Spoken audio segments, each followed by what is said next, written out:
Good morning all of you my dear friends. कैसे आप लोग? उम्मीद करते सब अच्छे और स्वस्थ होंगे ना। तो साइंस का एक बहुत महत्वपूर्ण है मेरे दोस्त। एक है आपको यूकैरियोटिक है, सॉरी प्रोकैरियोटिक है, और एक है यूकैरियोटिक। यूकैरियोटिक जो होता है ना एक विकसित सेल होता है, और प्रोकैरियोटिक जो होता है ना अविकसित सेल होता है। आइए उसके बारे में बारीकी से देखते हैं। प्रोकैरियोटिक के अंतर्गत आइए। प्रोकैरियोटिक में क्या होता है? केंद्रक नहीं पाया जाता है, केंद्रक नहीं पाया जाता है। इसमें केंद्रक जो है नहीं पाया जाता है, नहीं पाया जाता है। केंद्रक इसमें नहीं पाया जाता है, केंद्रक जो होता है एब्सेंट होता है। आइए दूसरा नंबर में ये जो होता है ना, ये सेल जो होता है अविकसित सेल होता है, अविकसित सेल होता है, अविकसित कोशिका होता है। प्रोकैरियोटिक जो होता है ये अविकसित कोशिका होता है, अविकसित कोशिका होता है। उसके बाद कह रहा है, तीसरा नंबर पॉइंट कह रहा है डीएनए कोशिका द्रव में बिखरता रहता है। इसमें यानी कि डीएनए जो होता है ना ये कोशिका द्रव में जो है ये बिखरता रहता है। आइए डीएनए का फुल फॉर्म होता है मेरे दोस्त, डीएनए के फुल फॉर्म होता है डिऑक्सी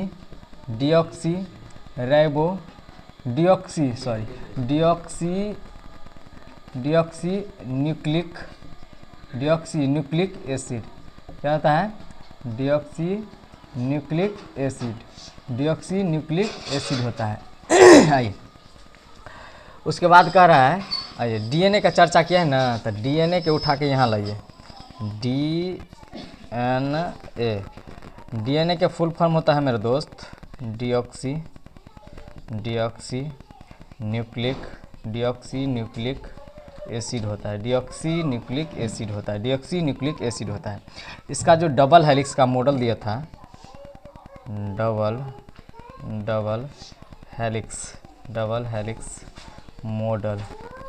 हेलिक्स मॉडल किस वैज्ञानिक ने दिया था? तो इसका डबल हेलिक्स मॉडल दिया था वाटसन एवं क्रिक ने दिया था। उसके बाद जो है इसका खोजकर्ता कौन था? तब फ्रेडरिक नामक वैज्ञानिक ने। देखो तो अभिषेक शिवम पीछे से कट रहा है, यहाँ तक देखो तो नीचे से खोजकर्ता आ रहा है, खोजकर्ता नहीं आ रहा है, बस उसको करना नहीं कुछ। यहाँ तक आ रहा है डबल हेलिक्स मॉडल, यहाँ आ रहा है ना। आओ डीएनए के जो है खोजकर्ता, यहाँ पर खोजकर्ता था फ्रेडरिक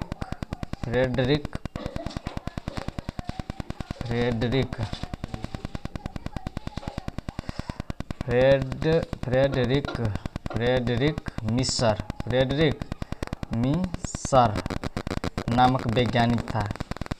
यहाँ तक आ रहा है कि नहीं? आ रहा है ना? आओ ठीक है। डीएनए का फुल फॉर्म होता है डिऑक्सी न्यूक्लिक एसिड होता है। उसके बाद में इसका डबल हेलिक्स मॉडल दिया था वाटसन एवं क्रिक ने दिया था। इसका खोजकर्ता था फ्रेडरिक मिसर नामक वैज्ञानिक ने।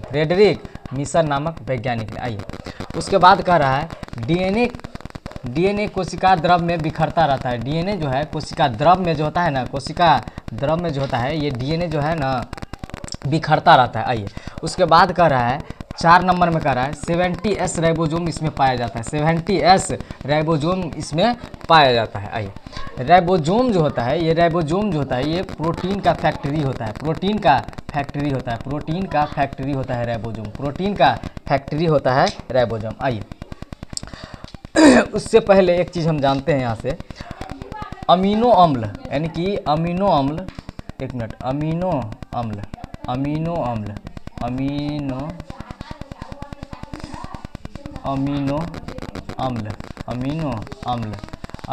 से प्रोटीन से उत्तक से अंग से शरीर का निर्माण होता है। कथी से?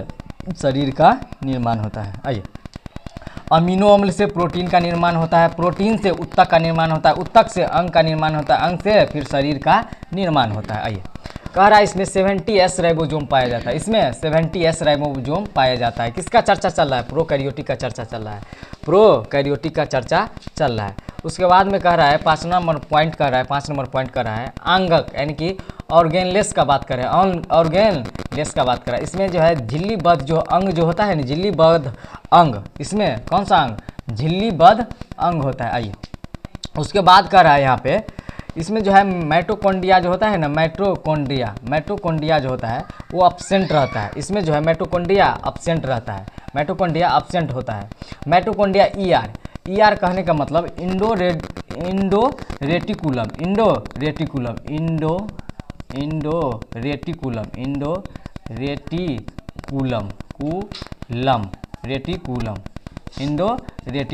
ईआर का मतलब होता है इंडो रेटिकुलम होता है। ईआर का मतलब इंडो रेटिकुलम होता है, इंडो रेटिकुलम होता है। आइए इसका आकार जो होता है मेरे दोस्त बहुत छोटा होता है, इसका आकार बहुत छोटा होता है। प्रोकैरियोटिक में इसका आकार जो होता है बहुत छोटा होता है, 0.1 से लेके 0.5 माइक्रोमीटर तक होता है, माइक्रोमीटर तक होता है। और ये जो होता है बहुत सरल मतलब होता है, बहुत सरल होता है। ये जो होता है बहुत सरल होता है। ये क्या होता है? बहुत सरल होता है। आइए इसका एग्जाम्पल में कौन कौन दिया है? सबसे 1 नंबर में एग्जाम्पल है आपका बैक्टीरिया नामक, बैक्टीरिया है, बैक्टीरिया हो गया। दूसरा हो गया आर्किया हो गया, दूसरा आर्किया है।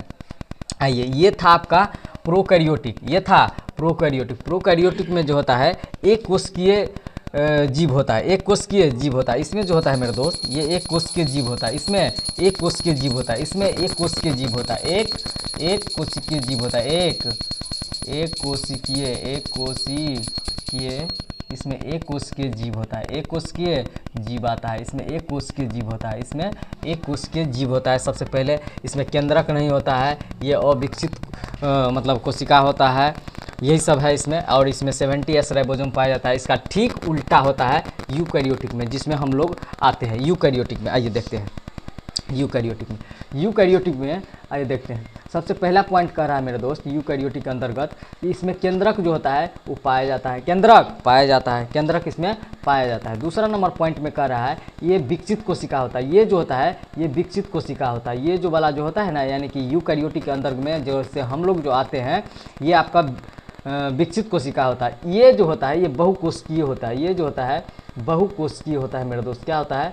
बहुकोशिकीय होता है, बहुकोशिकीय होता है। ये जो होता है यानी कि यूकैरियोटिक का जो चर्चा चल रहा है यहाँ पे, ये होता है बहुकोशिकीय होता है, जिसमें हम लोग आते हैं। उसके बाद तीसरा नंबर पॉइंट कर रहा है डीएनए, यानी कि डीएनए झिल्ली से घिरा होता है। इसमें जो होता है मेरे दोस्त ये डीएनए जो होता है ना ये झिल्ली से घिरा होता है। डीएनए का full form deoxy nucleic acid होता है। इसका डबल हेलिक्स का मॉडल दिया था वाटसन एवं क्रिक ने दिया था, और इसका खोज जो है वो दूसरा वैज्ञानिक ने किया था, फ्रेडरिक मिशर नामक वैज्ञानिक ने किया था। आइए इसमें जो है यानी कि डीएनए झिल्ली से घिरा होता है, डीएनए जो होता है एक झिल्ली से घिरा होता है। उसके बाद में चौथा नंबर कह रहा है मेरे दोस्त ये होता है आपका 80S राइबोसोम पाया जाता है, 80S राइबोसोम पाया जाता है। जो कि राइबोसोम जो होता है ये प्रोटीन का फैक्ट्री होता है। फिर 20 प्रकार के एमिनो से मिलकर एक प्रोटीन का निर्माण होता है। फिर प्रोटीन से जो होता है उत्तक का निर्माण होता है, उत्तक से जो है सो क्या कहते हैं अंग का निर्माण होता है, अंग से जो है फिर शरीर का